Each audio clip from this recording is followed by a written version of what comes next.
Magandang araw po sa inyong lahat. Sana matapos niyong panoorin itong aking vlog ay makapag-subscribe kayo sa aking YouTube channel. At sana matapos niyong panoorin itong aking vlog, pakihit na lang din yung notification bell para every time na nagkakaroon ako ng bagong vlog ay madali kayong manonotify.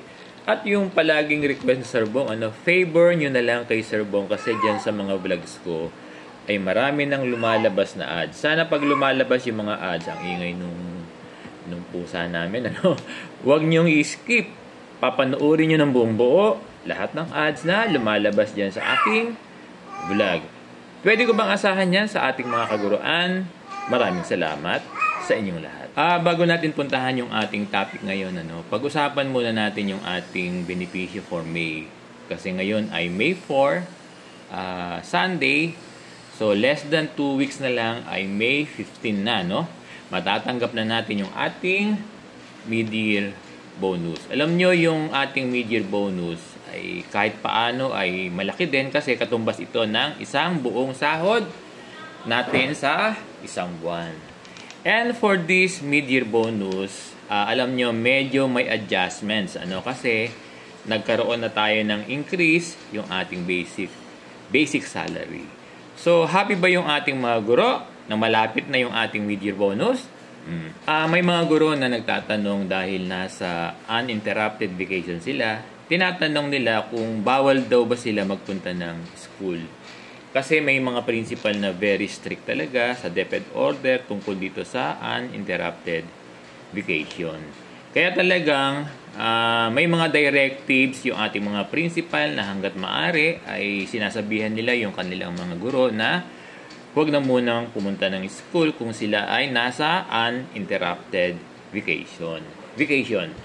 Kaya lang may ilang mga guro na kahit na nasa uninterrupted vacation, sila ay talagang hindi mapigil na pumunta ng school. Pero kasi may mga reasons yung ating mga guro kaya sila nagpupunta ng paaralan. Kaya ang tanong ng ating mga guro, pwede ba sila pumunta ng school kahit sila ay nasa duration pa ng uninterrupted vacation? Siyempre, ang sagot ay pwede naman. Wala namang misconduct kung pupunta ng school yung ating mga guro for a very urgent reason. Kaya lang, dear teachers, kung pupunta ka ng school within your uninterrupted vacation, dapat ito ay on your own volition. Dahil may importante kang gagawin. Yun ang ibig kong sabihin. Ano ba ang karaniwang reasons?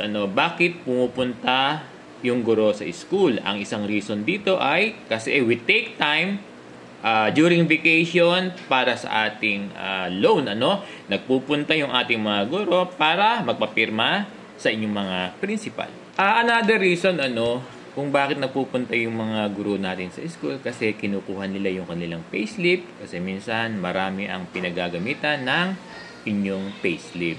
At yung mga katulad nitong bagay na reason ng ating mga guro. At isa pang reason, pumupunta yung mga guro natin sa school dahil meron daw silang naiwan na personal na gamit sa eskwelahan na need nilang kuhanin. Again, dear teachers, basta mga urgent things to do ay pwede. Wala namang problema kung pupunta yung guro sa school. Kaya lang yung mga ganitong bagay, ito ay personal. Kaya kung nagpunta kayo ng school dahil sa isang personal needs, hindi ito pwede i-apply ng vacation leave service credits. Nauunawaan ba ito ng ating mga guro? Pero dapat kung pupunta kayo ng school, need nyong may approval ng inyong principal. Huwag kayong pupunta ng school during your uninterrupted vacation na walang approval ng inyong punong guro. Maliwanag ba ito sa ating mga guro?